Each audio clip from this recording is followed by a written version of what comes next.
This place is so much worse than anybody ever tells you. It's called Dudley Town. It's hidden deep in the woods in Connecticut, and I went there on a spontaneous hunting trip. But I really wish I would have asked around about the place before I decided to go. There's something evil about that place, and apparently everybody knew that other than me. They tell you it's just an old abandoned settlement with a kind of weird history, but they never tell you about how the air changes when you get close to it, how the forest gets too quiet, and the waves of extreme paranoia when nothing's happening. You hear about the stories, the curses, the disappearances, people going mad, but you don't believe them until you're standing in the middle of it, and suddenly you do.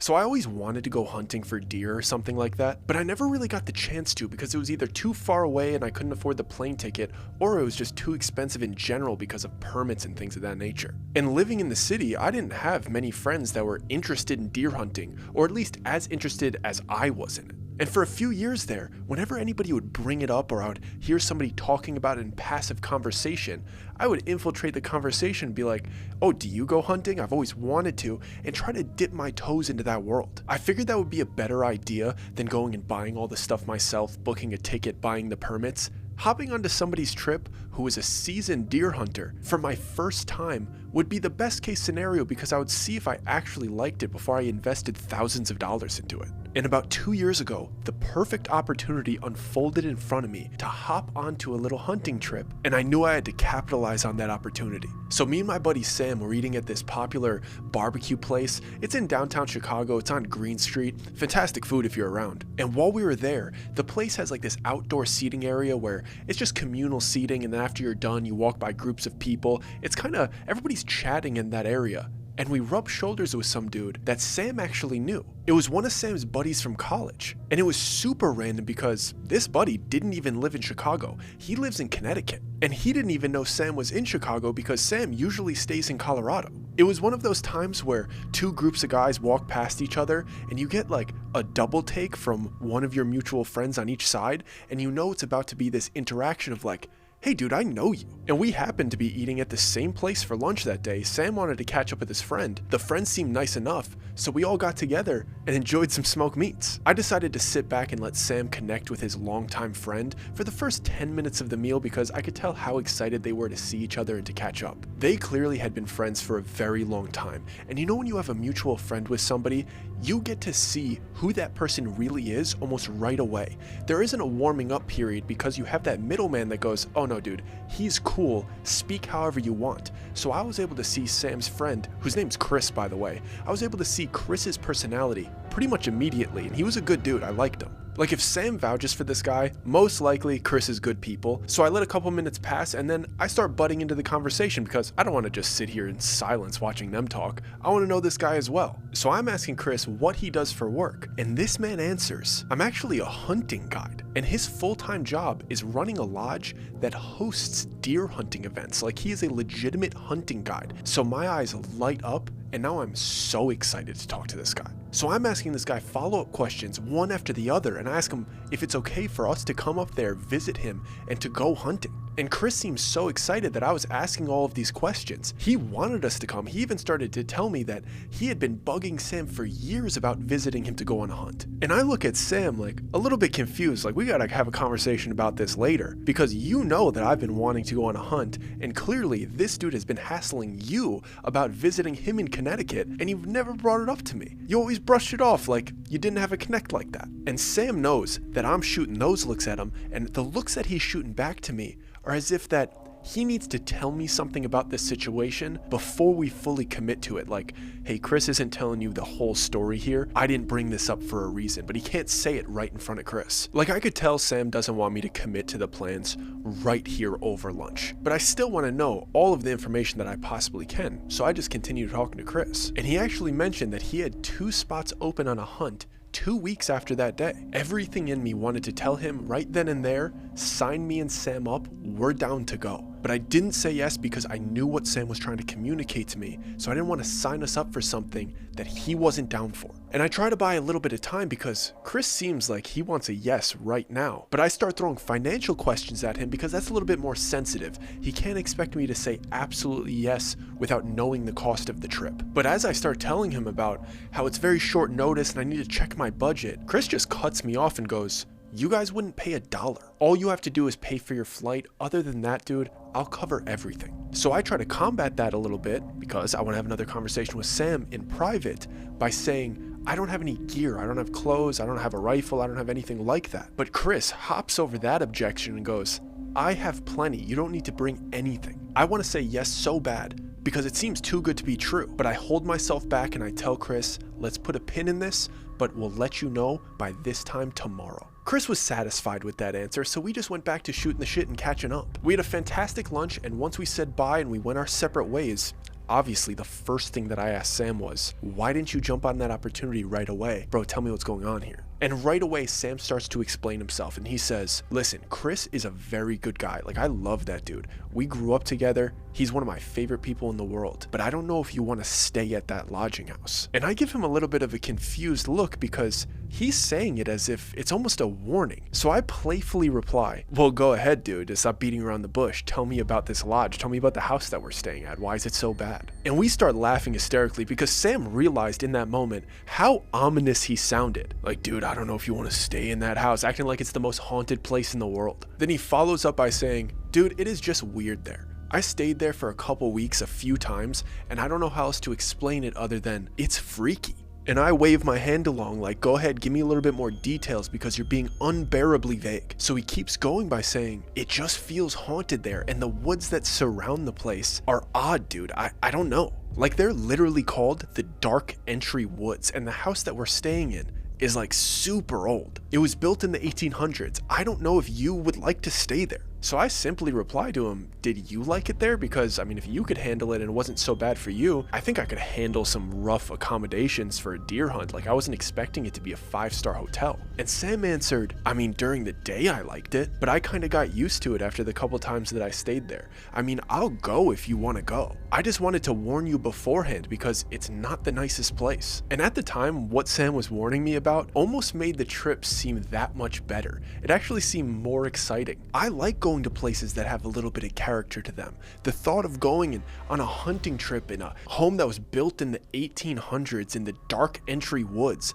like, that seemed pretty compelling to me. So I tell Sam, "I'm cool with it, dude. Let's go." So once Sam gets the green light from me, he's like, "Okay, I'm in." And we start looking up plane tickets because we only have 2 weeks to get there. And just like that, 2 weeks later, we find ourselves in Northwest Connecticut. So we got to fly in, and then we got to get to this town called Cornwall. So once we got to Cornwall, we had to go on this weird highway, and then we had to take a turn onto this straight up dirt road that didn't even seem like it was a real road. There was no signage, nothing like that. And right when I thought that that dirt road couldn't get more off trail or off the beaten path, there was another turn that was basically like a path for our car. The woods were pretty much touching each side of our car as we were driving through, and I was thinking, this seems like it might only be a walking trail and we shouldn't even be driving down this. And once we were on that path, I started to realize why Sam got a little bit more serious when we were bringing this up, why he warned me about this place, because just this road was giving me bad vibes. Like I said, it was barely a road. And every turn that we took, every corner that we bent around, it became less suitable for vehicles. And after over like 20 or 30 minutes of being in the middle of nowhere in the bush of Connecticut, we pull up to this gate that was in the middle of nowhere. And I'm trying to look past this gate to see if the road behind it is even drivable. And I can't really tell, but in the distance, somebody is approaching us. And finally, they emerge from the bush in the shadows, and I see that it's Chris. I was starting to feel like we might have been lost, like we took a wrong turn somewhere because it didn't seem like we were in the right place. But seeing Chris lit my day up. And Chris isn't worried, he's all smiles, so I'm like, okay, we're good. He swings the gate open, we drive the car through, he locks the gate behind us, and then he comes around the side to hop into the back seat. We say our what's up, we get the formalities out of the way, he asks us about the travel, we're like, a little bit of turbulence, all good. And then finally, once the real conversation starts, I lean back and I look at Chris, and I'm like, you want to tell me about this place? Because It's a little bit creepier than you advertised. And Chris starts laughing at me like he was hiding something from me, and he goes, "Oh dude, do you even know where you are?" And I reply sarcastically, because Chris and I had a little bit of morale at that point, and I say, "I'm somewhere in Cornwall hunting deer." And I see Sam look back from the driver's seat at Chris. They shoot looks at each other. Sam definitely isn't smiling, but Chris has a little mischievous look on his face, like he's about to tell me a little secret. And Chris looks back at me and says, "Doug, we're not in Cornwall. You just entered Dudley Town." And I didn't know if that was supposed to mean something to me, but Dudley Town holds no significance in my brain. I have no idea what that is, and I've never heard of it. So again, I sarcastically reply, "I hope Dudley Town isn't as corny as Cornwall." And Chris slaps both of his thighs in the back seat. He's laughing and giggling. He's like, "I think it's time for a history lesson." And Sam whispers under his breath, he goes, "Here we go," as if he knows that this is about to be an annoyingly long explanation about this place. So Chris goes on to explain to me, now that I'm here, now that I'm beyond the gate, now that I flew across the country and I was at this location, he explains that Dudley Town is a very well-known cursed town. He explained the origin to me was that a group of brothers apparently brought a curse with them from England. And the origin of the curse came from one of their relatives trying to overthrow King Henry VIII. And he goes on to tell me that Dudley Town has an uncanny amount of random deaths and accidents. Freak accidents occur almost consistently here, according to him. And I guess people that visit always say that they see apparitions and entities in the forest, or like shadowy figures circling the town or circling their house. And once he finishes explaining this, I get a wave of regret because I didn't sign up for that. Sam said the house in the forest was a little bit weird, but I didn't realize that there was a paper trail cursing this place, and there was hundreds of eyewitness accounts of horrible things happening here. But I try to play it off by joking around that, okay, I'm ready to leave, to try to get a laugh in the vehicle, so they don't know just how much that unnerved me. But then Chris said, "Oh no, dude, you shouldn't want to leave. You should feel honored to be here because there's actually so many people that wish they could visit Dudley Town. But it's actually private property now, and anybody that tries to trespass onto the property is prosecuted. The only reason we get to be here is because my grandfather bought an adjoining property, and he left it to me after he passed away. So we have access to the most haunted town in America." And he said that as if it was good-ass news. And I see why Sam was warning me now, because I could tell that Chris loves doing this bit with people that visit here. Like, he gets joy out of you squirming over the story, and that the fact that you have to stay here for multiple days, because he's used to it. He's not scared of the lore. And just when I thought that it couldn't get any worse, we pull up to where we're staying. And when I tell you this was the most unique looking house, I mean it. Because it wasn't a house. It was more like a tower. I was expecting something like a cabin or some tents or like who knows. This thing was built like a Pringles can. Almost like the Leaning Tower of Pisa, but it's not tilting. It was a massive cylinder building made of large bricks. I guess you could say it was reminiscent of a lighthouse, but it didn't get more narrow the higher it went. It was just a solid cylinder from base to tip. It was multiple stories high, and based on the layers of windows, I figured it must have been 5 stories high, and the top of it seemed to reach over the tree line. Like if you were on the top floor, you could see above the trees. So we pull up to this thing, and it doesn't really have a yard. There isn't a set property really. There was just like a 20-foot gap between the edge of the building and the tree line. It wasn't like an obvious backyard and front yard. It was like they just built a house in this forest and maybe cut down 4 or 5 trees around it. And the road that we were on just ends in this very small clearing. So we pull up right next to the house and we get out of the car. And I can't emphasize enough how large this building was. It looked so out of place in this forest, but it was built very well. It wasn't a dingy, broken down structure. It was sturdy, it looked warm, it looked well lit. It was honestly very impressive for being in the middle of the forest. But considering what Chris had just told me in the car, all of the lore about this place, now that I'm looking at it, I can't help but to get bad vibes because it's a very unique build. It looks unsettling and out of place, even though it's kind of rustic and could be a cool Airbnb maybe. I'm not getting good feelings about it. So we're unloading our luggage, we're bringing everything into the house.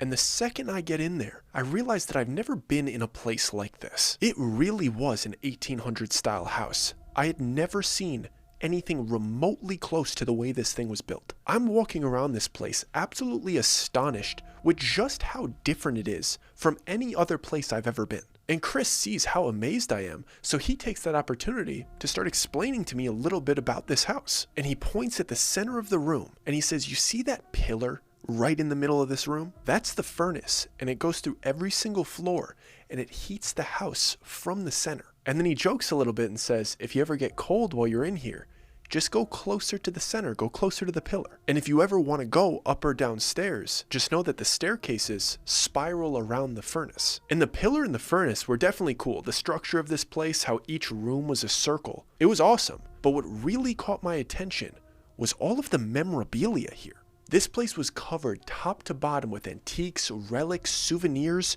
you name it. There was trinkets everywhere. And Chris sees that I'm not super interested in the pillar, furnace, and the stairs, and I'm a bit more interested in the stuff that's decorating all of the tables and the walls. So he hops on that opportunity to tell me about his grandfather. And he says all of this stuff my grandfather collected while he was a World War II journalist. He said my grandfather spent the entire war traveling the world, reporting on atrocities, but also gathering and collecting everything that you see here. And even after the war, he continued to just be a journalist and he continued to travel.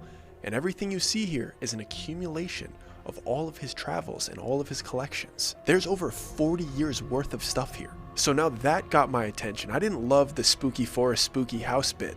I didn't love the cursed Dudley town bit, but I liked the idea of hearing about all of this incredible memorabilia and his grandfather who traveled the world. This place was like a museum. Every single thing you looked at, you're like, is this a one of one? Oh, he went here and met this guy? He was in pictures with all of the most important people in history, at least the history that he lived through. It was literally like walking through a museum of the most interesting men in the world. I'm looking down at the tables and some of the trinkets that are there, and they're all labeled with like what this thing is. It is literally set up like a museum. There must have been thousands of things in here. I couldn't get enough of it. So I'm talking Chris's ear off about all of this stuff. And after about 5 minutes of me asking questions and showing that I'm actually interested, Chris goes, "This isn't even the good stuff." And naturally, I reply, "Well, show me the good stuff then." And Chris goes, "Well, if you want the good stuff, it's on the top floor." And I go, "Okay, buddy, what are we still doing here then?" So we're laughing all the way up the spiral staircase around the heated pillar. And we get to the second floor, and it's kind of like a lounge living room. And the third and the fourth floor are clearly bedrooms and living quarters. But then the fifth floor was like something I've never seen. It was a full 360 of windows overlooking the woods. And there was only one narrow section on this entire floor that wasn't a big bay window. And in the window's place was a large, beautiful cabinet. I'm not sure what else I would call it other than a cabinet. It almost looked like one of those furniture pieces that really rich people keep their china in. Like the piece of furniture is made of wood, but the front doors of it are made of glass so you could see what's inside of it. And there's just two doors right on the front of it that open like French doors, and it exposes shelving behind them. And you could tell right away once those doors are open and you're looking at the trinkets that are on these shelves that this is the good stuff. Like the stuff downstairs was awesome in its own right, but this is clearly where he held the high value items. These were obviously his grandfather's prized possessions. Like these items right here were the most unique and valuable items from his travels. And there was a good amount of items in there, but it seemed as if 5 or 6 of them were meant to be on main display. And Chris goes ahead and starts giving me a tour of this cabinet. And he starts by picking up this weird, like knitted white mask, and he holds it up to me and he says, "My grandfather was gifted this from the deadliest sniper in Finland at the time. His name was Simo Haya, aka the White Death." And then he starts telling me this dude's stats. He's like, he apparently had 500 confirmed kills. And this mask was super freaky. It was completely white. It had slits for eyes. And the thought that the dude that would wear this had 500 confirmed kills made it that much creepier. It's basically like a serial killer's mask. I know he's a war hero, but 500 bodies.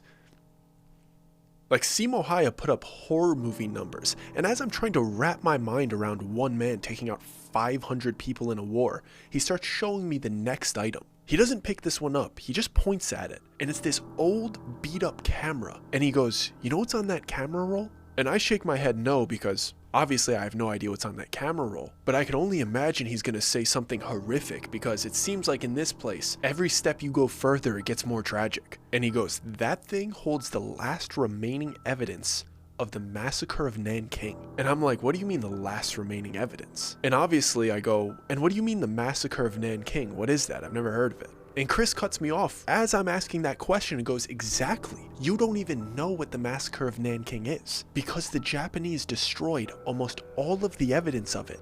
But this camera contains the evidence of all of the atrocities that happened during those terrible 6 weeks in Nanking. My first question was, why didn't you develop the footage and prove that this happened? But I guess it's way cooler to be like, that camera's undeveloped footage holds this incredible thing. I guess it gives the item more lore. But Chris had already moved on to the next item. Like, I had more questions about the camera, but he's already pointing towards this large syringe looking tool. But he didn't even have to start explaining to me for me to know what that thing was used for. But naturally, he doesn't let me go like, oh, I know what that is. He just starts explaining. And he holds this thing up and he goes, this is from an island off the coast of Italy, where they're performing unethical human experiments on the mentally ill and prisoners of war. This thing was used for half a decade on countless lobotomies. And the weight of the history behind these items is starting to overwhelm me, because this mask has 500 bodies.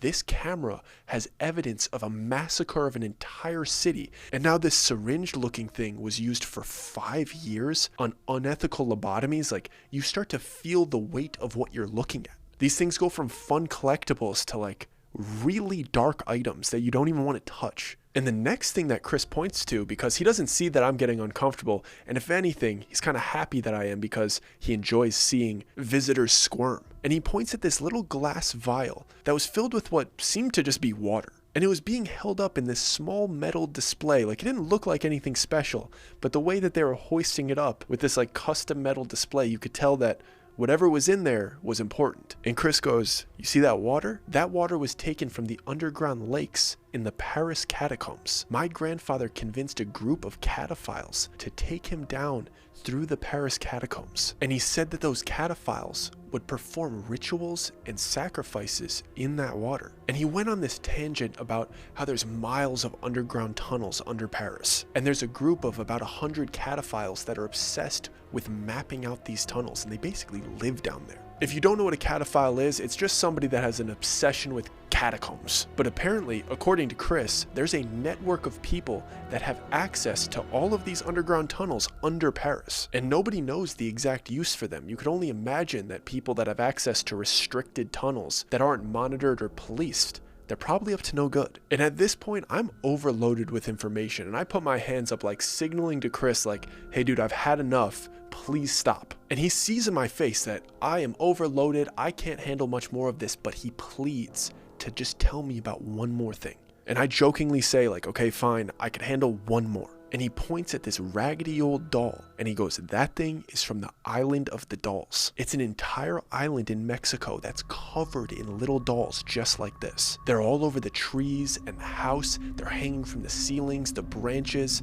the gutters. They are everywhere. And the man that lived there, he was the one putting up all of these dolls because he was attempting to ward off the spirit of a little girl. He said that the spirit of this little girl was relentlessly haunting him and his family, and this is one of those dolls. I've had enough for the day, considering the spooky woods, dark entry woods, the bizarre tower house, and this cabinet of evil curiosities. And thankfully, right as we're finishing up this super heavy conversation, Chris's phone rings, and he takes it out of his pocket and he goes, oh, good news. This is the other couple. I gotta go open that gate for them. And he immediately runs out of the room down the spiral staircase to go get them. And finally, Sam and I have a moment alone.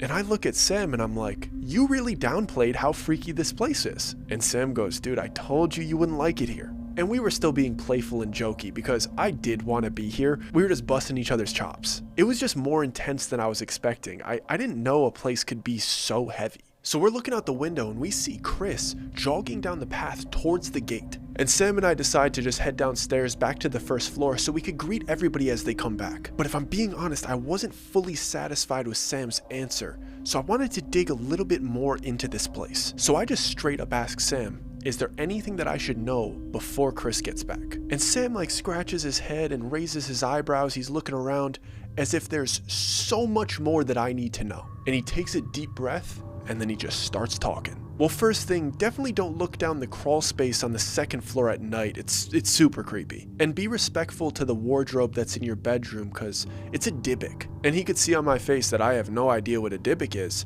so he gives me a brief explanation. Oh, don't worry, a Dybbuk is just a malevolent spirit that's latched to an item and you can't disrespect it, otherwise it'll possess you. So just be nice to your wardrobe and you'll be fine. I can't tell if he's joking because he's saying it so dry and blunt, like he's just giving me advice here. But then he keeps going and he explains that Chris's grandfather bought this house from a family of pagans. And it was rumored that this particular pagan family was heavily involved in witchcraft. And I could tell that Sam is just looking around the room and all of these memories of how horrible this house is are flooding back to him. So I break the silence and I go, just please tell me that that's everything. Have we covered everything here? And Sam goes, that's pretty much everything other than the cellar. Definitely don't go down there. And that's pretty much it here, but there's plenty that I could tell you about the woods. And I just think to myself, okay, so no cellar, that doesn't matter because you couldn't pay me to go down there anyway. But now there's more about these woods, so go ahead, let's hear it. And Sam goes, so I avoid looking into the tree line at night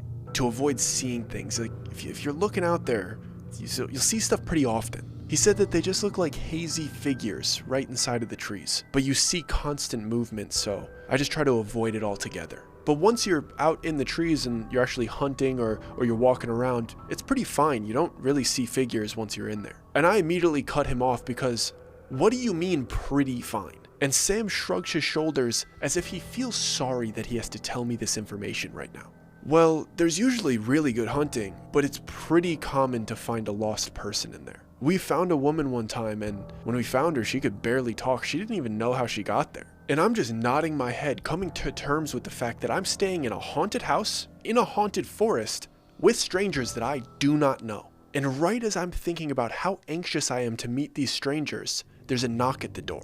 And when I heard the first knock, I figured this must be Chris and the other two people waiting for us at the door. And I figured that their hands were probably full with their supplies. But the knock was very weird. It was like 3 slow, rhythmic knocks with just a split second too long in between them. And me and Sam look at each other with disgusted looks on our faces because with what we were just talking about, what is that? But we have no other choice but to walk up to this door simultaneously because we don't want to do it alone. And I pop the door open to try to get a peek at who it is, and I get a wave of absolute relief because this is a puny little tiny woman. And I only use 3 adjectives to say that because there's no way that this woman was above 4'10". She was a puny little tiny woman.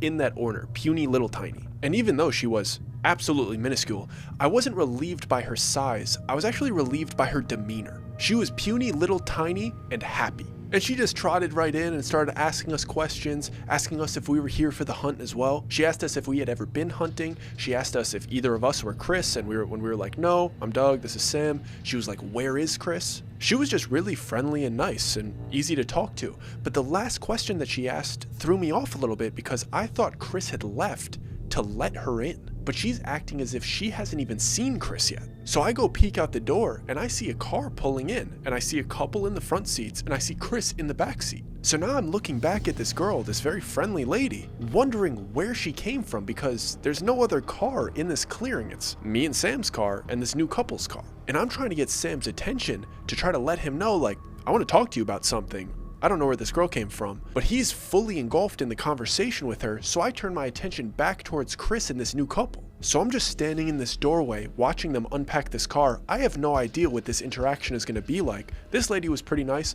but who knows how these people are going to act. But I'm just letting the entire situation unfold because I don't really think it's my place to tell Chris that I think this girl's a little bit weird. I don't want to instigate anything. I'm a guest here. Chris could handle this. Luckily, the couple that arrived with Chris seemed really enthusiastic and nice, and they introduced themselves to me in that enthusiastic manner. The girl's name was Kat and the boyfriend's name was Austin. And they didn't seem like your usual hunting type. They actually both seemed a bit ditzy and unbothered. You would expect it to be more of a rugged group, but I mean, I didn't really fit the stereotype either. So who am I to judge? And within the first couple minutes, I think Kat and Austin are great. I like their energy, and I'm really happy that we got paired up with them our first time. But just as I suspected, Chris was a little bit confused when he saw somebody else standing on the first floor of this house with us. And I see the dots connecting in his head about who this lady is. And he looks at her and he's like, "Oh, you must be Maria." And the woman that came in when it was only me and Sam there cheerfully did introduce herself as Maria. She goes up to Chris, she introduces herself to everybody. This is, in fact, Maria. But Chris follows up with the same question that I wanted to ask. He goes, "Maria, how'd you get here?" And Maria replies that she got dropped off right before the path and she just walked her way in. And Chris looks at her like a little bit concerned and a little bit confused, and he follows up by saying, "Well, make sure when the hunt is over and it's time to leave, you allow me to escort you out because this is technically private property and you really shouldn't be walking through it without me." And I'm not sure why Chris is honing in on the private property situation and not focusing on the fact that she got dropped off the property and walked her way through this creepy forest. That's way weirder to me. Not to mention, the only thing that she has with her is one backpack. But again, who am I to judge? Some people travel light. But as weird as it was, we all had to be there with each other. So eventually we settle in, and to be honest, it was all good energy. It was good vibes. Everybody was friendly. And we were all talking about how excited we were about the upcoming hunt tomorrow. So apparently, Austin and Kat are really cool. They do off-the-grid living, and they go hunting once a year. Even though they're not like master hunters, they want to be self-sustainable. So they do a guided hunting trip once a year to fill up their freezers off-grid. And if they don't get anything on the hunt, they'll just go to a local farmer and they'll buy half cows at a time. Very admirable way of living. I thought that was super cool, so I'm just asking them every single question I could think of. I'm not thinking about anything else. And Sam and Chris are continuing to catch up. They're having a great time reminiscing about childhood memories. Everybody's locked into conversation. And even though I was thoroughly enjoying this conversation with Kat and Austin, I couldn't help myself but to keep peeping out of the corner of my eye, to keep an eye on Maria. She wasn't doing anything wrong. In fact, she was doing the exact same thing that I was doing when I had first arrived here. She was just walking around the first floor admiring all of the trinkets and memorabilia, but she wasn't asking any questions about it. And even though I was looking out of the corner of my eye, I was kind of analyzing her body language,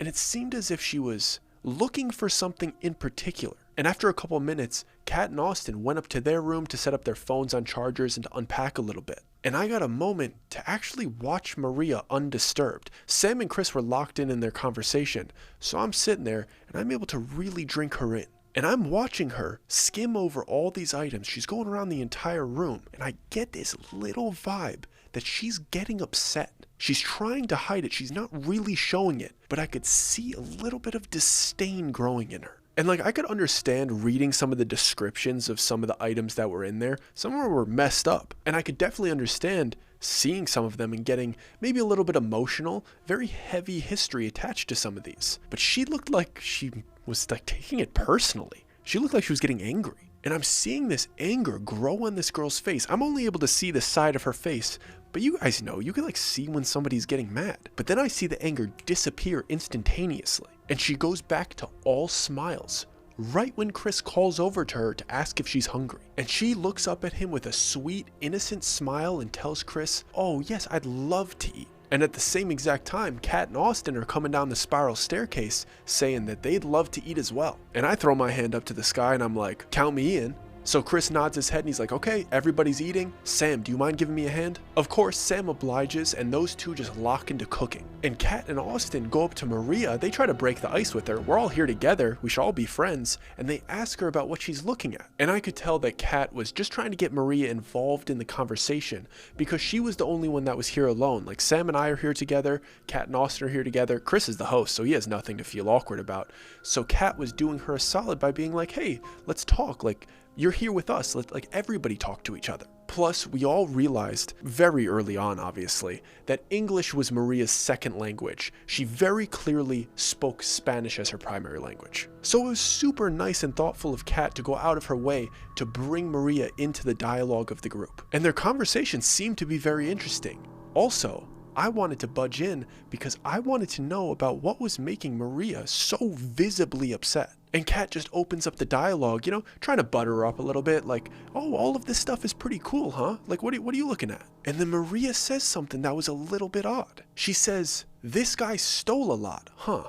And then she gestures to all of the memorabilia that Chris's grandfather spent 40 years collecting. And Kat and Austin immediately start laughing because they assume that Maria was either joking or she mistranslated what she was trying to say. Like she didn't know the word for collecting in English. But I felt like Maria meant what she just said. But Kat jokingly replies before I get the chance to butt in. And she just goes, yeah, Chris's grandfather collected a lot of stuff, didn't he? And Maria looks around the room as if she's a little bit disappointed. And she goes, is this everything? And I take this opportunity to butt in with the same joke that Chris used on me. And I say to Maria, trying to befriend her a little bit, I'm like, oh, Maria, this isn't even the good stuff. And then Maria turns her attention towards me. She doesn't really joke back to me. She just goes, show me. Which came off as very direct, but she didn't say it in a mean tone. She wasn't like, show me. She just went, show me. So everybody kind of got a laugh out of it. And Kat and Austin hopped onto the joke and they both looked at me and they both said, yeah, show us. So I just say, all right, giddy up, let's go to the top floor. And as we're headed up the spiral staircase, I shout towards Chris and Sam so they know what we're doing. And I yell to Chris, I'm gonna show them that cabinet of curiosities you got up there. And Chris shouts back, laughing maniacally. He goes, make sure you tell him all the details, because he really wants them to get that full experience of how dark and evil these things are. So we walk back up these 4 flights of stairs into this large showroom. And right away I'm a little bit confused because it's completely dark in there. Because the first floor of this tower building didn't really have any windows and all the lights were on. But upstairs, it was all windows. And I didn't realize how dark it had gotten since everybody arrived. And I have to peek at my phone really quickly to make sure that I didn't black out for 4 hours because it looks like nighttime. And my phone is telling me exactly what I thought it was going to tell me. It's telling me that it's 2 p.m., but I'm looking around and it's completely dark out. And I immediately start brushing the walls with my hands looking for a light switch. And then I announce to the group, since when does it get dark at 2 p.m.? And Austin replied, brother, we're in the dark entry woods. It's dark from 1 p.m. to 5 a.m. in November. I knew it got dark pretty early, especially in Connecticut, but 1 p.m. is crazy. And I also saw that it started to snow, so I start thinking like, oh, that's gonna make this hunt just that much more difficult. And finally, I feel a little nub on the wall. I find the light switch, I flick it on, and I look towards Kat and Austin. But I notice that Maria isn't standing next to them. So I look around the room, all the way towards the cabinet, and I notice that Maria is already in front of it. And she already has the doors wide open, inspecting everything. And I'm looking at her from across the room, and I'm getting more and more suspicious of this girl because I didn't even tell her where the cabinet was, and it was pitch black in here. But there she was, tracking this cabinet down in a pitch black room before I even turned the lights on. And I see her reaching into the cabinet, and she picks something up, but I can't tell what it is because she has her back blocking me. And I also thought in that moment,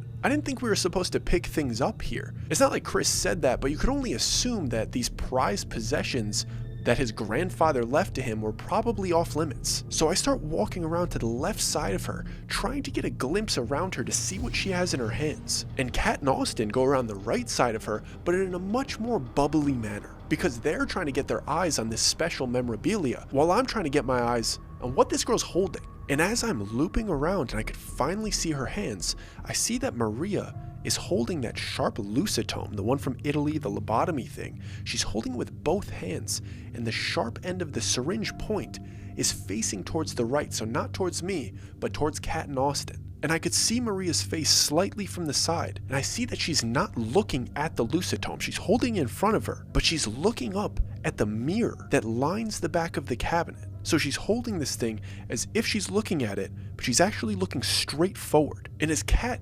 approaches her from the right side, like happily asking Maria, like, oh, what are you looking at? Show it to me, share this moment with me. Maria does a swinging motion from her waist as if she was going to present this lucitome to Kat and Austin. But she did it at the exact moment that Kat approached her from the right, so she turned directly into her. And she has that pointy syringe thing pointing in that direction, so when she swiveled, she gets Kat right in the arm with it. She pricked her right above her bicep, and it was one of those moments that everybody there was lost for words for a moment. Because this lucitome, it was sharp, and it broke the skin right away. This thing was bleeding immediately. And it looked like this thing was at least like a half-inch gash on her arm. It wasn't just, oh, throw a band-aid on there. Like, she dipped that thing into her. And all of us are standing in a circle looking at each other like we're all children in a classroom that just did something wrong. We don't know what to do. And me and Austin immediately start applying pressure to Kat's arm because her arm's leaking. And we get it under control almost immediately, but Austin is freaking out a little bit. And he's telling Kat that he wants to yell down to Chris to get some help here. But Kat is trying to calm Austin down, even though she's the one with the stab wound. And as I'm watching Kat trying to calm Austin down, purely to save Maria the embarrassment, because she feels like, all right, if we call Chris up, we make this a scene, Maria's gonna feel so embarrassed and so guilty for what she did. Like, she's just trying to calm the entire situation down so the weekend could still move smoothly. But Austin is making some good arguments because he's pointing at this lucitome and he's like, you have no idea what kind of diseases could be on that thing. And while they're going back and forth, I take a peek back at Maria, and this girl is holding the lucitome right up to her chest with both hands, with her eyes down and mumbling as if she's praying to it. And I could barely hear what she's mumbling to this thing over Kat and Austin arguing, but they're not seeing what she's doing. But it sounds as if she's reciting something very quickly in Spanish under her breath. And I'm just glaring at this girl, watching her do this, and then right when she's done, she very quickly just places it down, as if she was trying to get whatever prayer she was doing out of the way, unnoticed, in the discard lucitome. But then she immediately goes up to Kat and she starts profusely apologizing. And Kat is trying to tell her it's totally okay, it was a complete accident, don't worry about it. But Austin isn't coming off as loving and understanding. He keeps saying, we need a first aid kit right now. And Kat finally looks at Austin and goes, okay, fine. And I think it was because the gash had leaked through her fingers at that point. She was like, this actually is kind of a bad thing. Okay, just don't make a big deal out of it. And Austin claps back, he's like, don't make a big deal out of it, you might already have tetanus. And after looking back at the lucitome and just how old and rugged this thing is, you could tell it kind of clicks with her that Austin is totally right. So she agrees on the terms that nobody makes it a big deal and nobody gets blamed for it. So we all go back down to the stairs to the first floor, like a couple of kids in trouble, but we let Kat lead the conversation. And she just very calmly goes, Chris, do you have a first aid kit? I have a boo-boo. She's clearly trying to play it down, but Chris looks over first, absolute surprise on his face. Sam looks over and he's like, yo, what happened? Because her arm is covered in blood, and they both demand to know what happened. And Austin can't help himself but to throw Maria under the bus. He's kind of pissed. And Austin very quickly goes, yeah, Maria accidentally stabbed her with the torture device that you have upstairs in that weird cabinet. And Kat immediately cuts him off by trying to defend Maria. She says, no, she didn't mean to do it. It really was an accident. And Austin piles on, doesn't care what Kat says, and says, do you think that she's gonna catch a disease from that thing? Like, do we need to take her to the hospital right now? And Chris looks at Maria, and I could see on his face that all he wants to say is, why are you touching my things? But he has to address this gash wound on his guest's arm. So Chris reassures Austin and says, no dude, we got that thing professionally sanitized.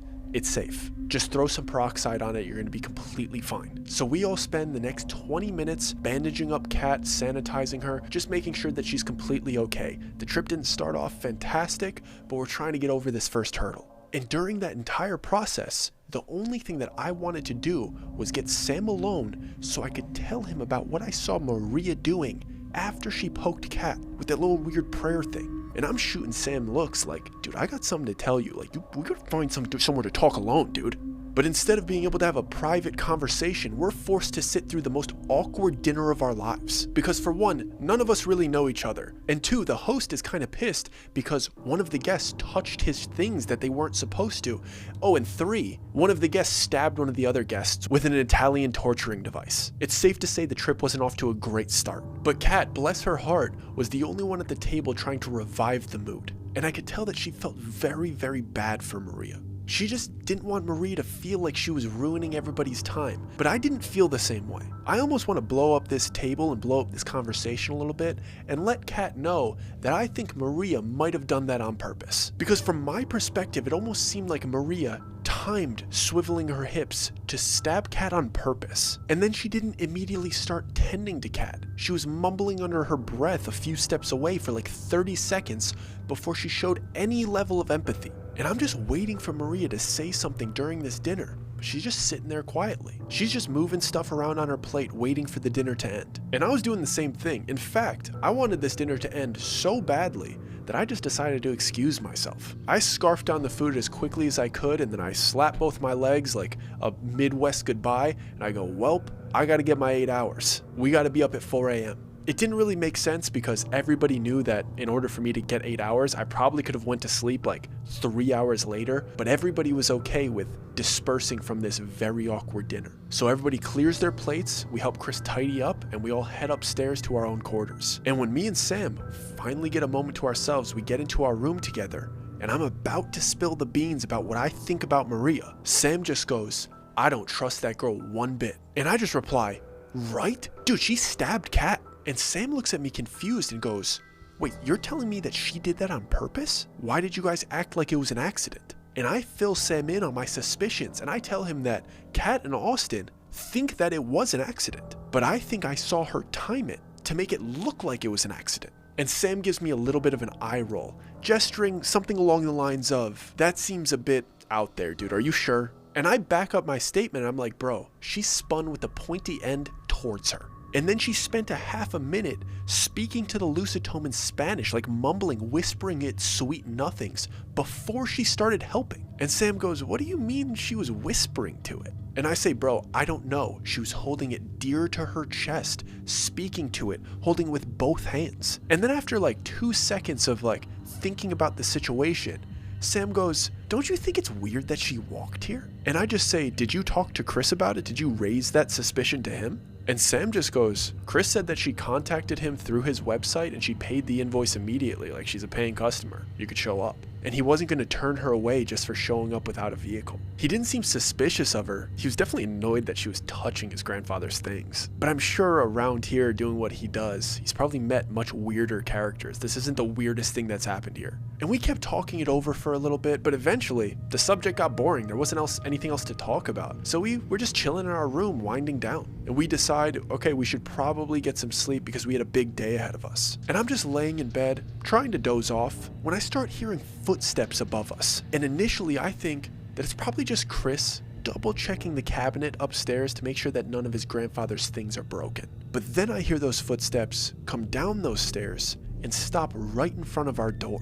And I'm waiting almost 10 seconds and I'm anticipating a knock. And then it finally happens. Those same 3 weird rhythmic knocks. And me and Sam look at each other with absolute disgust because we can't believe that this girl is back at our door right now. And obviously, we're not opening this door alone. So we both get up and we both like shuffle over there and we get ready to open the door just a crack, just in case she's like wielding the Lusitome, like we're the second victim. So I crack the door open and we take a full step back. And immediately I feel so horrible that we were acting disgusted with her presence just a couple moments earlier. Because Maria has the saddest look on her face and she's just holding 2 cups of some kind of liquid. And whatever the liquid is, it's steaming hot and it smells like cinnamon. And she says very gently, Chris helped me make this as an apology for you guys. It's called a tole. It's sweetened with cane sugar and cinnamon and it's really warm. Please have it. So me and Sam both reach over and we grab our respected cups from her, and this atole smells delicious. And we both immediately take a sip and it tastes as delicious as it smells. And as we're both visibly showing how much we're enjoying this drink, Maria's starting to turn around to go back down the stairs. But before she goes, she says, I hope you guys enjoy it. I make that every year on the Day of the Dead. And Sam just reflexively answers, when's the Day of the Dead? I've only heard about it. And Maria says, it's tonight. Didn't you guys know? As she's walking down the stairs giggling. And we just close the door and look at each other and Sam goes, no, I didn't know. That's why I asked.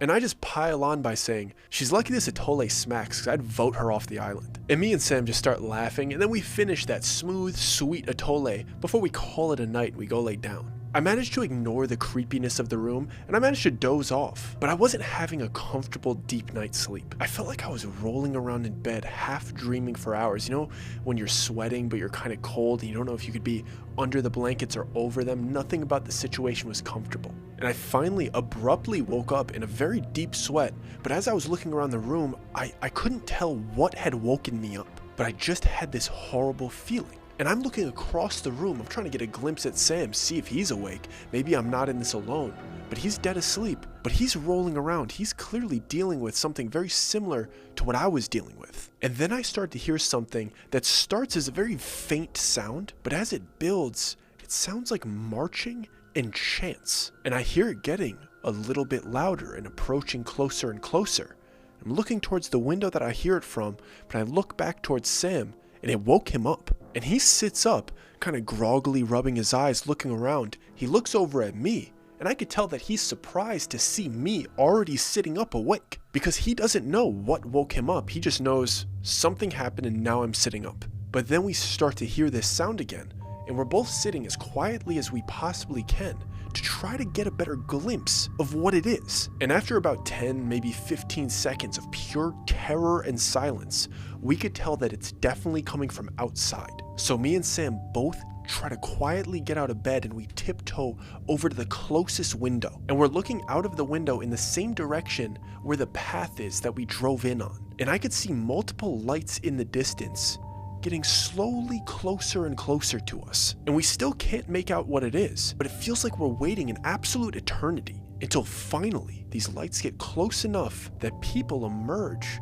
from that same path that we drove in on. About 8 people, and they're just marching at a steady pace right towards the house. And these people are holding torches. That's what the lights were, and they're wearing hooded cloaks. And I start freaking out because 8 people is not a small group of people. There's only, 6 people in this house? We're already outnumbered. 8 people wearing identical cloaks, holding torches in the woods in the middle of the night is 100% bad news. And they're walking straight towards the house, but as we're looking at them, they don't look like they're walking super aggressively. So we don't immediately turn towards the door and run downstairs and get the rifles in defense mode. They don't seem overly aggressive, so we let it play out for a couple more seconds. We're just watching them from the window, trying to peek out from the corners so they don't see that we're watching if they look up. And as they're coming directly towards the house, they start to drift off a little bit.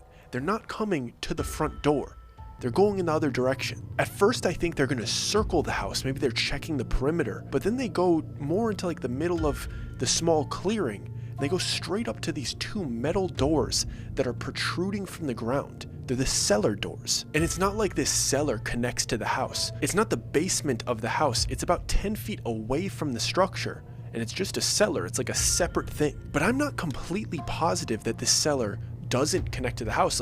What do I know? This isn't my house. So when these guys open these doors and they head down the stairs, I can only assume they might be getting into the house from underneath us. And that's the first thing that comes to my mind. I whip my head towards Sam and I'm like, dude, can they get into the house from there? And Sam looks at me dead serious and he says, I don't know if it connects to the house, but we got to get to Chris right now. So we immediately start hustling through the house down to the first floor where Chris stays. And Sam is telling me what he thinks is the best game plan for this particular situation, which is very simply barricade the first floor doors and windows, take all the rifles, bring them to the top floor where we could see in the panoramic view with all of those windows. We could see where these people are. We have height, we have leverage, we have the advantage. So we get to Chris's door. We try to wake him up quietly because we don't know what this is. Maybe Chris does. We're not trying to wake up the entire house and cause a commotion. We have to double check with him first.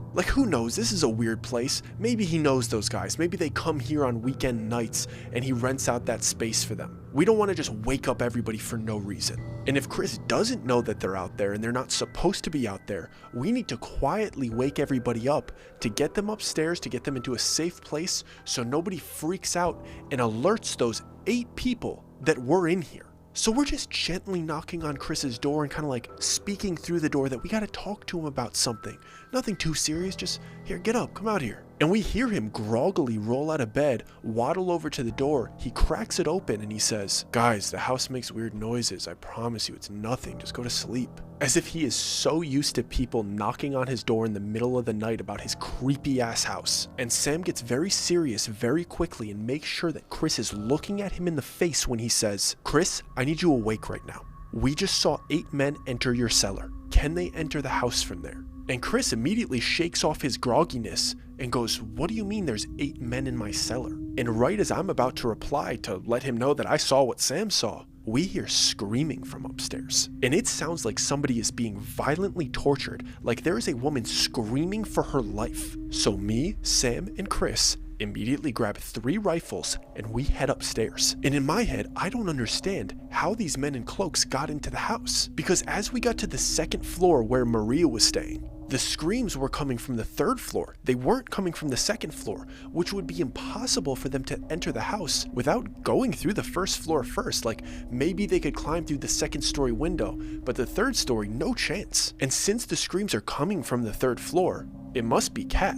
That's where her and Austin are staying. So I think very briefly, at least Austin is up there. Maybe he could buy us some time. So we get to the 3rd floor door. We try to open it. It will not budge. It's locked. I don't want to take the initiative to start kicking this door in the hinges. This isn't my house.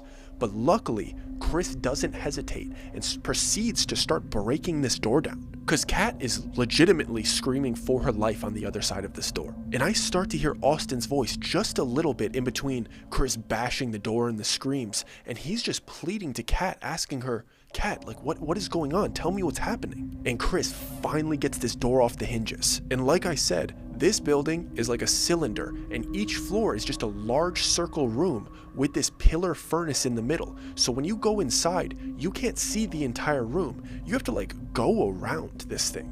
So when we first get into the door, they are on the opposite side of the pillar, and there's like a wall to our left. Like we can't go around the circle to the left. We have to go all the way around to the right. But right when the door gets broken down, even though I can't see them from my view, I could see a mirror on the wall in front of me. And from that mirror, I could kind of see what's going on. And in that mirror, I see 3 people. I see Kat laying on the bed, screaming her lungs out, and I see Austin on his knees on the bed next to her looking down at her. And then standing bedside over Kat, there's a man in a white lab coat, and it looks like he's inserting the Lucitome into Kat's eye. And she is shrieking for help, and we immediately sprint around the corner. I'm about to drop kick this guy like Jeff Hardy. But as we get around this pillar, I can't believe what I'm looking at. Austin and Kat are in the exact same position, and Kat is freaking out and spasming, but there's nobody else in the room. And I whip my head back around to look into that mirror,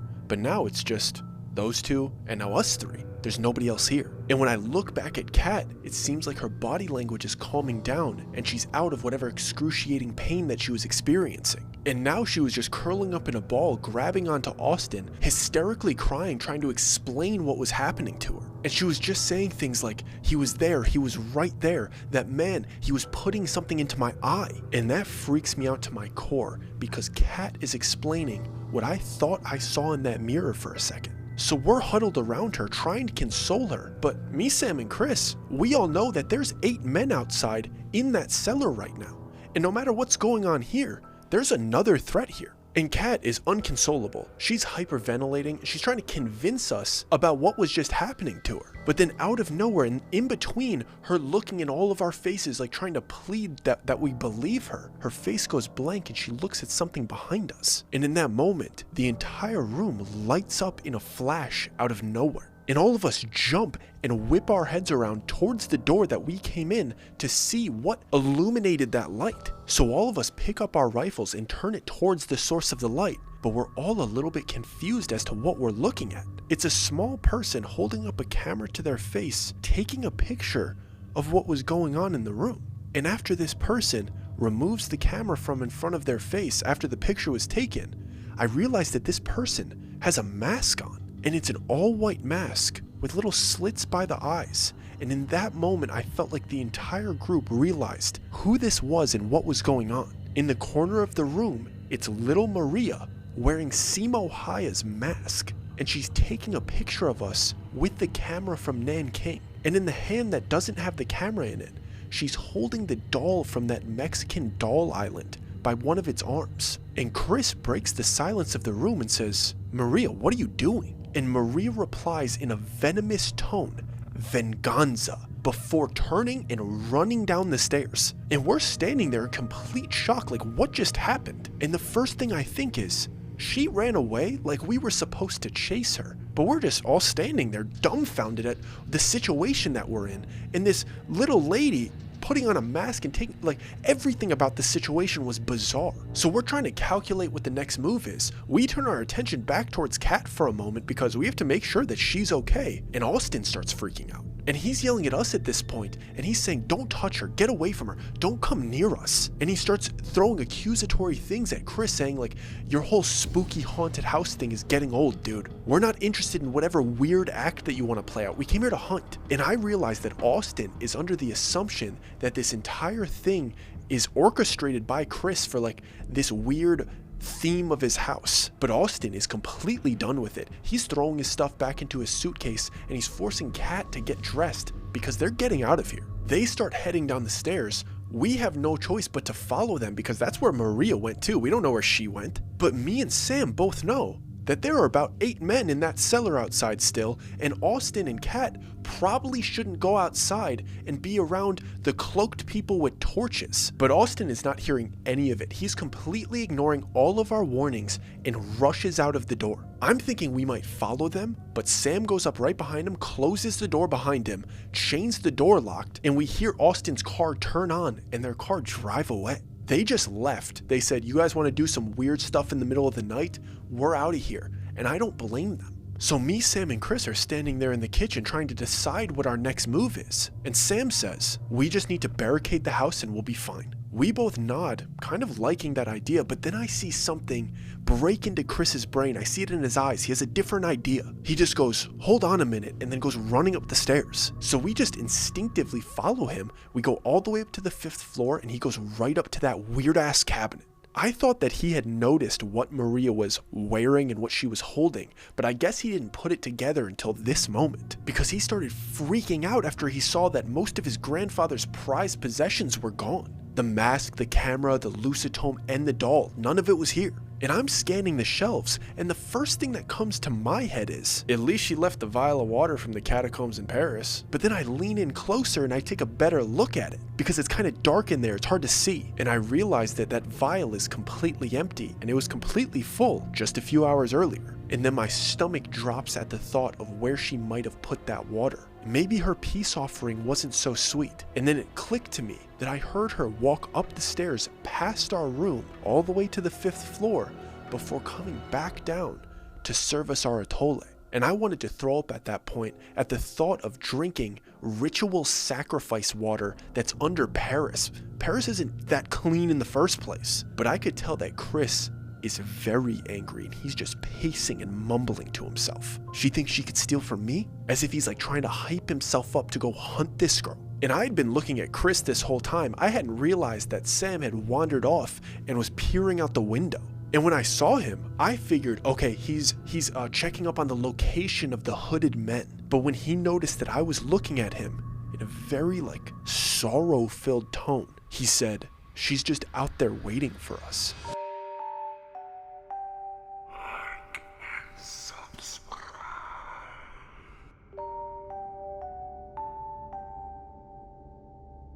And right when Chris heard that, he marched right up to that window to get his eyes on her. He doesn't even seem slightly intimidated, but by the time that I get up to the window and I get my eyes on this girl, it's like something out of a nightmare. This little lady is standing right at the edge of the tree line, still wearing that white knit mask, and she's looking right up at those 5th-story windows as if she's waiting for us. And she's only about 20 feet away from the entrance to the cellar, as if she doesn't have a care in the world that there's 8 grown men in cloaks and torches down there too. It was like she was having a stare down with Chris, and she just held up her 2 hands towards him. And she was holding up the camera and the doll as if she was mocking him before turning around and running straight into the woods in the middle of the night. Chris doesn't even hesitate to turn around and start heading down the stairs. He lives here. He's not really scared of this place. But the entire way down the stairs and out of the house, Sam is pleading with him because he's like, dude, we still need to be worried about those men that are in the cellar. I know you didn't see them, but they're in this equation. And he's like, dude, our best tactical option is to stay in this house, barricade the doors, keep all the weapons, let's wait for the morning. But Chris has worked himself up to the point of no return. He's like venomously angry. And he's shouting at Sam that he could stay here if he wants, but he's going after her. So now we're on the first floor. Chris is unlocking all of the locks in this door, ready to leave. And Sam looks back at me and says, I can't let him go alone. And that's all I needed to hear, because there was no chance that I was staying in this house by myself after everything that I had seen that night. I only had a split second to think about it, but when you weigh those options, in a creepy haunted house by myself with 8 people in a cellar that might have access to the house, opposed to being in the woods with 2 trained people, we all have rifles, it just seemed like a little bit of a better option. So once Chris gets that door open, he pops it open, I follow them out, and we start heading in that exact direction that Maria ran into the woods. And we're all sprinting for a second, but we start to slow down as we're getting closer to the cellar doors, because we could hear chanting from down there. And there's clearly a source of light peeking through the seams of the doors as if they haven't even put their torches out. And we're all looking at each other like, what are we gonna do? Like, that's a problem too. And I'm the first one to speak up, and I let Chris know, dude, I know you're upset, but we can't just leave your house unguarded with these people here. And this was the first time that he heard evidence of them being here, so he's taking that piece of information a little bit more seriously now. And Chris had a little bit of frustration on his face because he didn't really know what to do now. And I look back at Sam, he didn't let us know that he was sneaking off, and he's sneaking up to the cellar doors. And I start panicking because I think Sam's gonna go up, pop those doors open, and confront those guys. So I'm like trying to get my rifle ready. We're about to be in a standoff. But then I realize what Sam is actually doing, and it is pure genius. There was a spare 2x4 leaning up against the slightly protruding cellar doors. And he just grabbed this 2x4 and slid it between the 2 handles of the cellar doors, completely locking these people inside. And he didn't make any sound doing it. So the people that are down there don't even know that they're locked in yet. Whatever ritual chanting they have going on, maybe they're going to finish in 30 minutes. They're going to find out then. And we all kind of shoot looks at each other. Sam like shrugs his shoulders like, that was a good idea, right? And we're like, I mean, best case scenario, 1 down, 1 to go. So we take off running into the woods. Chris has room to be furious at Maria again because he doesn't have to worry about the cellar people. And he's yelling at the top of his lungs. It's making me feel a little bit uncomfortable. He's going, Maria, Maria, get back here. I'm gonna find you. And I'm like, hey dude, I'm not on a manhunt right now. I'm more worried about this girl, even though she's suspicious and weird. Like, you're talking like you're gonna kill this girl. He seems like he's consumed with rage, which is an issue because he's the one that's supposed to know these woods. But after about 10 minutes of running, when we're kind of getting out of breath, we need to recompose, like, what's going on? And Chris turns around and says, guys, which direction should we go? And I immediately go, yo, what do you mean? We were following you. And Chris goes, I was just trying to follow her. I don't know which way we went. And this is where Sam, he absolutely loses it. He puts Chris in his place by saying, listen, you need to get yourself together. You can't keep making emotional decisions like this. It's not just you out here, it's all of us. And at that same moment that I see logic entering Chris's face, I see some movement behind him. It wasn't directly behind him, like within a couple feet. It was like deep into the trees, but it was something white. And it was almost as if it was like swooping and gliding. It was going really fast, but it definitely wasn't running. It almost looked like it moved how you would imagine like the Silver Surfer moved, but as quickly as I saw it, it disappeared. And I didn't see it for long enough that I felt like I could point it out. I'd only seen it for a couple moments. And Sam had already mentioned to me that people constantly see like shadowy figures in this forest, so I didn't want to pile on to what was already happening. But by that time, Sam had already gotten Chris kind of consoled, and they were able to start looking around for footprints. And apparently when you're trying to track somebody in a group, you have one person stay standing in the direction that you were going before, and the other 2 scout the area, a 360-degree area, looking for tracks. And when they find tracks, they try to see if there's any unnatural disturbances in between the gaps in the trees so they could see what direction whatever the thing went. So they just have me stay put, standing there as the pillar as they're looking around for Maria's tracks. And I just keep seeing this thing, here and there, from my left to my right to right in front of us, gliding in the distance, way off in the trees. But it doesn't look like it's getting closer. It almost looks like it's waiting to find the right place to settle in the distance. And then just as quickly as I saw this thing, I lose it because it's a little snowy out here, so snowflakes are going in my vision, and it's just a white thing swooping in the distance, so the pattern recognition of my eyes, plus it's dark out, I can't keep my focus on it. And then I start trying to console myself, telling myself that I'm just seeing flurries of snow in the distance, it's nothing. Just try to calm myself down a little bit. And finally, Sam announces that he found Maria's tracks. They're just a little bit off to the left, so we're on her tail. And I'm not super happy to hear this, because one, that means we're gonna continue searching for her. And two, it's in the same direction that I saw that little wispy movement in the distance. But I just have to follow along and we continue walking in the direction of Maria's tracks. And we're not saying much. The initial adrenaline had worn off. This isn't a great situation. Plus, it's freezing out here. And all I want to do is ask the guys if we could head back so I could pack my stuff and get out of here like Austin and Kat did. They had the right idea, but Chris seems absolutely determined to track down his grandfather's items. And Sam is just a good-ass friend. And he's not going to let Chris do this alone, and I'm sure as hell not leaving without Sam, because I'm a good-ass friend. So we're just out here following these little tiny puny footprints, chasing Maria around these woods in circles, but there's no sign of her anywhere.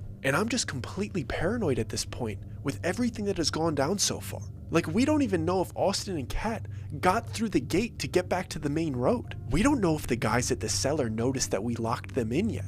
Anything could go wrong. And we have no idea where Marie is, let alone we don't know how she got here in the first place. And as I'm mulling over all of these questions in my head, Chris stops walking and he says, "Did you see that?" And I'm assuming that he caught a glimpse of what I had been seeing in the distance. But when I look towards where he's looking, I don't see anything for a moment, until I see a light glistening in the distance right over a little hill. And I know that we both saw that one, and for some reason, Sam and Chris immediately go and hide behind trees. They're ducking behind trees like they're taking cover, and I'm just looking at this little glint in the distance when I realize what it is. It's the shine from a sniper scope.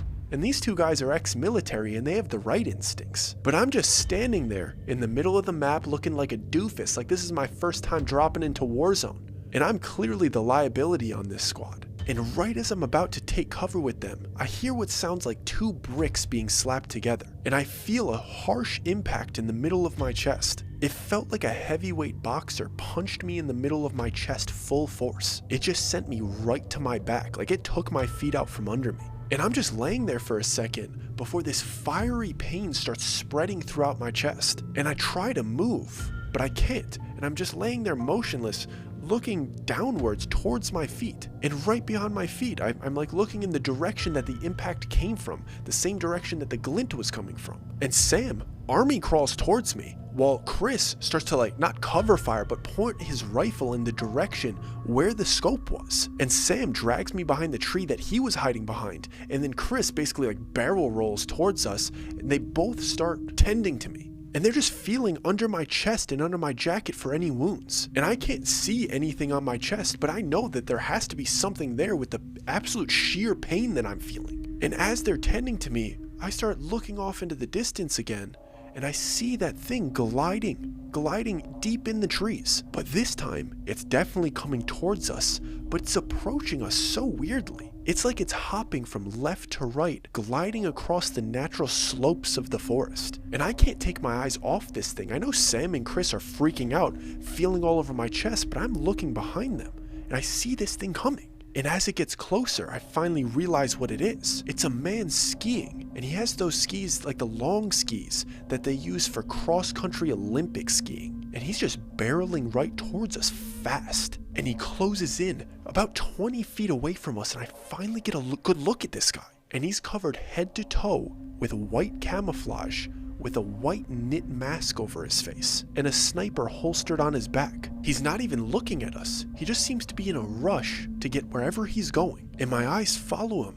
as he glides right past us and out of sight behind me. And it was like the second he was out of sight, my chest stopped burning miraculously, and I got my movement back. And I was able to sit up right away as if pretty much nothing happened. And I just asked the guys, who was that guy?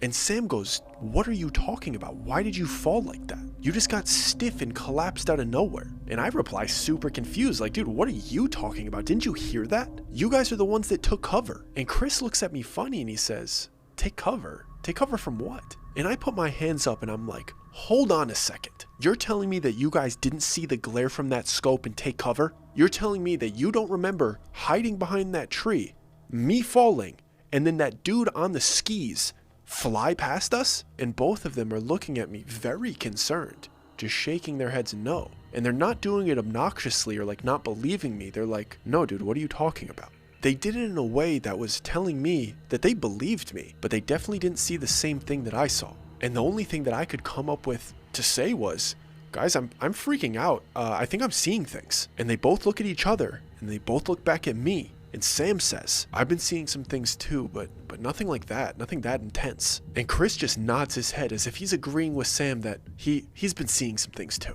But I guess they felt the same way that I did, and they didn't want to bring it up because they didn't want to alarm anyone. And right as I'm about to beg for us to head back to the house, the entire area lights up with a bright light, and we hear a clear shutter sound off to our right. And we're blinded for a split second, but we all know what that is. And when we look in that direction, we see Maria's little back running away into the forest. Chris takes off running after Maria because she's pretty close. He might catch her. It's not like she has the longest stride. Sam grabs me by my collar and gets me to my feet so we could chase after him. And I guess they were both pretty confident that I was okay because they both expected me to just get up and run. So that's exactly what I did. And I could see Sam and Chris's back as I'm trying to keep up with them, but I don't see Maria anymore. And I try to run slightly to the left because Sam and Chris are directly in front of me, blocking my view a bit, so I want to see around them to see if I could see her. And eventually, Chris comes to terms with the fact that he doesn't know where she is either, so he skids to a stop, so we stop too. But he's just storming around the area shouting for her to come out. And he's saying things like, I'm not messing around anymore, you better come out. You're on private property, you have my property, and I have the right to do what's necessary. Chris is clearly losing it. He's seething with rage. He's basically spitting as he's yelling. He just keeps working himself up to the point I could see like veins in his forehead, his face is bright red, and he starts unloading his rifle into the air. Me and Sam both look at him like, what are you doing, dude? Because that's not why me and Sam are out here. But right after he shot his rifle into the sky, there was a deafening silence, as if all the sounds of the forest disappeared abruptly, followed by what sounded like a woman wailing for help. Not like how Kat was. This was different. And for a second, I actually thought, oh my god, did Maria climb a tree and Chris caught her with a stray and she's hurt? Because it sounded like the wailing was coming from like above us and around us. But before I had the chance to really look up and search for Maria in the trees, I heard screaming coming from the other direction. And now I'm super confused because there was only one woman in this forest. It could have been Maria, but now I clearly hear two. For a second I think, is it Kat Maria? That doesn't make sense. And almost immediately after the second one, I hear a third, a fourth, and a fifth. And it's not just women. Now we're hearing men.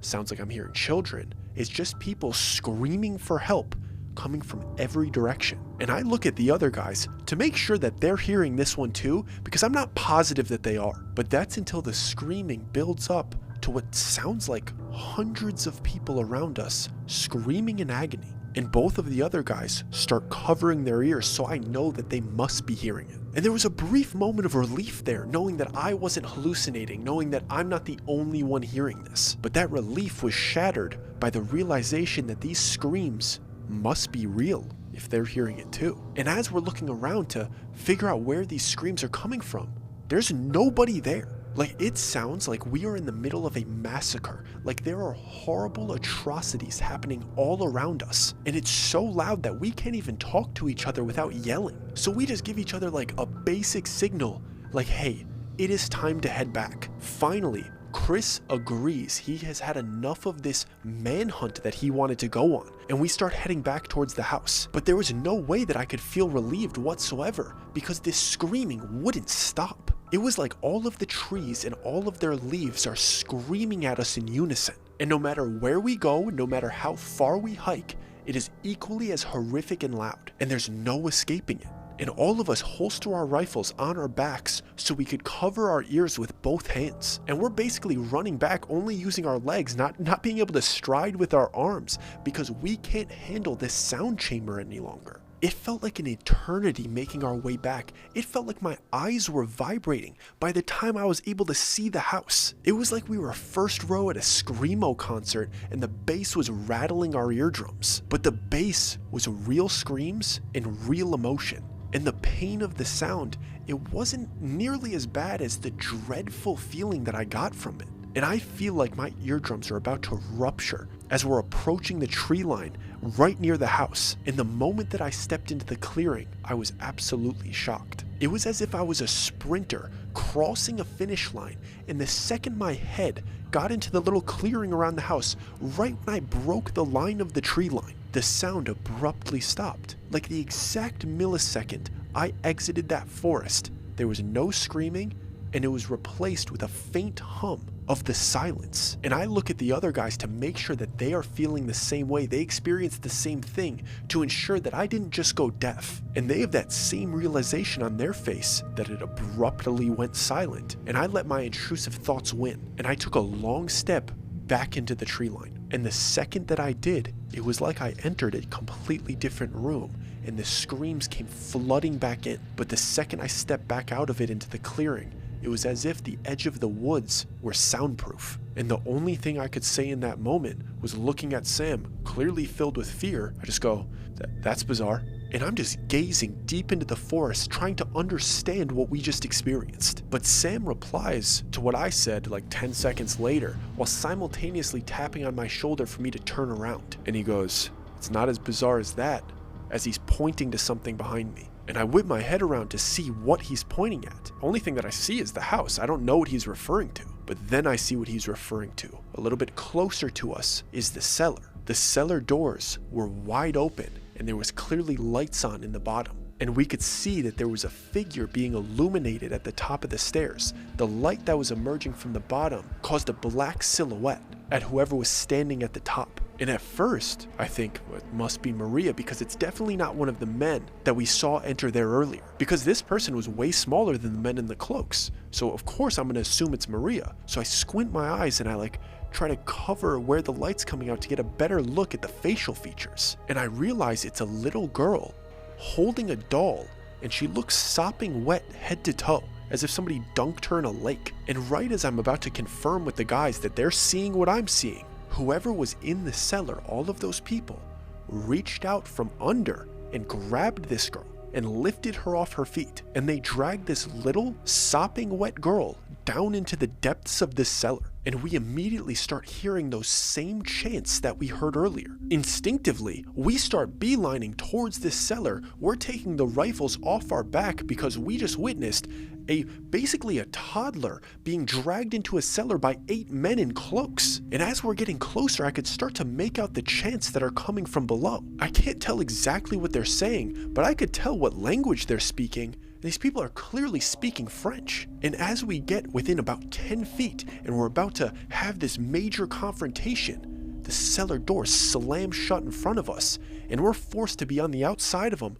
trying to yank them open. Who knows what's happening to this girl under here? And we're all taking turns, frantically yanking on these cellar doors, trying to pick it up like it's Thor's hammer. It's not budging whatsoever. And Sam is pulling on both handles as hard as he can for like 30 seconds until he can't pull anymore. And we're hearing these repetitive French chants and the screams of this little girl coming from right below us. He still can't get it open, so he waves me over to see if I could give it a try. And I grab onto the left door, Chris grabs onto the right door, and I brace myself. I take a big deep breath like I'm about to do a 300-pound deadlift. And right when I start to yank, this thing pops open like nothing was holding it there. Chris does it at the same time. We both go flying onto our backs as if there was no resistance. So I scurry back up to my feet. The first thing I see is Sam on the top step pointing his rifle down into the cellar. So I'm reaching around for my rifle. I get to my feet, and by the time I'm on my feet, Sam points his rifle at the ground and looks back at me, blank-faced. I need to see what he's seeing. So I hustle up to him, look down the cellar, still with my rifle drawn. I'm not ready to put mine towards the dirt. And when I get a good look at the cellar, I'm completely dumbfounded. there's nobody down there. Chris still hasn't said anything yet, but he knows the cellar better than us. So we're like, dude, you take the lead. And Sam goes, is there another exit? And Chris goes, there's not even a lock on this. I don't even know what was holding it shut. And Chris's cellar isn't modern by any mean. It is like, it's metal doors, like the infrastructure's okay, but it's basically stairs and dirt walls. He doesn't even seem to really store anything down here. Maybe he's still building it. It seemed to be more of like a tornado room, less of a cellar. Like he's not storing food. It's like, okay, just extra safe shelter if he needs it. We could see the entire cellar from where we're standing. It's not that deep, but there's something in the back corner. And Sam must have seen it first because he points it out to Chris and he goes, what is that stuff down there? Did you leave that down there? And at this point, we know that there's nobody down there. And when we look around, there's nobody around us either. So we all just slowly go down these stairs to inspect this pile of evidence. And when we get up to it, I can't tell what I'm looking at first. It looks like a mini wooden lemonade stand. And there's a couple things on its small wooden shelf. And when we get close to it, we get a flashlight on it. And I could see that there's some sort of writing on this wooden structure. And it just looks like weird random symbols. And then what seemed to be some type of garment that was just burnt to ashes. And then there was some type of thin plastic that was melted as well. And then there was like a pile of metal that looked like a big pair of scissors broken into pieces. And then it all hits me at once. The garment is Simo Haya's mask, and it's basically ashes at this point. The melted plastic is the camera roll from inside the Nanking camera, and it's basically a puddle of goo. And the small pile of metal is the Lucitone broken into pieces. And I just involuntarily blurted out to the group, what did she do here? And Chris is just shaking his head at the realization of what he's looking at. But I guess he knew more than I did, because he replied, she was definitely performing some type of witchcraft, but it's something different. I've never seen it quite like this. And right as I'm mulling over the idea of multiple types of witchcraft going on in this area, Sam reaches behind the small structure, which I guess was a shrine, and he picks up what looks to be like an envelope. And on the front of the envelope, it says in like very dainty feminine writing, Lo siento. Sam looks at me and just goes, should we give this thing a read? And I just replied, it's not like this could get any worse. And Sam peels this envelope open, and as he's peeling it open, he goes, let's see what Maria has to say. Then he starts reading. Her English was pretty broken in the letter, but I'm going to say it in a very clear manner. The letter read, I'm sorry you had to endure the repercussions of your grandfather's actions. Your grandfather considered himself a collector, but he had no regard for the damage that he'd caused by collecting such sensitive items. I'm a victim of your grandfather's ignorance. He stole a doll from my grandfather. My grandfather made a mistake of telling your grandfather that that doll was the first doll that he had ever hung up on his island. And with that information, your grandfather decided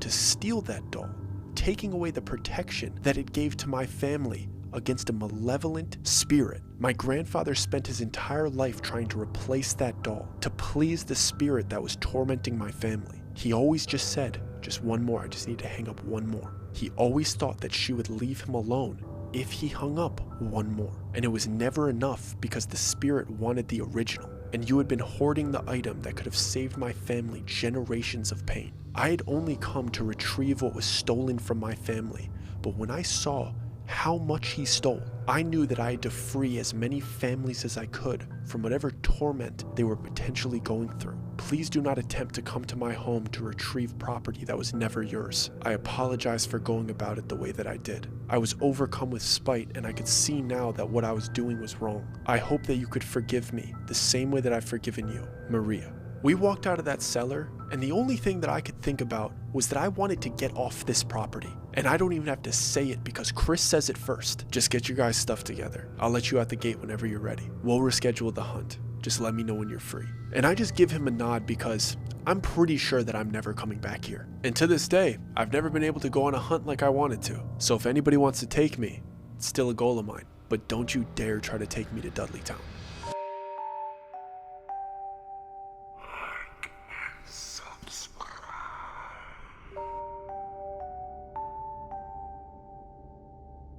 I hope you guys really enjoyed this one. That's actually my favorite story I've ever told. A lot of people ask me which one is my favorite. That's the one. If you like these stories, please consider subscribing to the channel. Please like the video, it helps so much more than you think. And for all of the new subscribers, I think we gained like another 10,000 this week. This channel was meant to binge, so start from the oldest video and make your way to the newest video. There's a lot of Easter eggs throughout this entire channel that you need to catch up on. So don't cherry pick, check out the whole catalog. And also, guys, please come to the lives, Thursday nights at 7. We give away as much merchandise as we possibly can, and if you've ever wanted to reach out to me or ask me questions, that's where you should do it. I stay on there for about 2 hours, and we have a hell of a time. So like, subscribe, come to the lives, watch the entire channel, and we'll see you next week. And if you like this video, I'd like to personally recommend this one.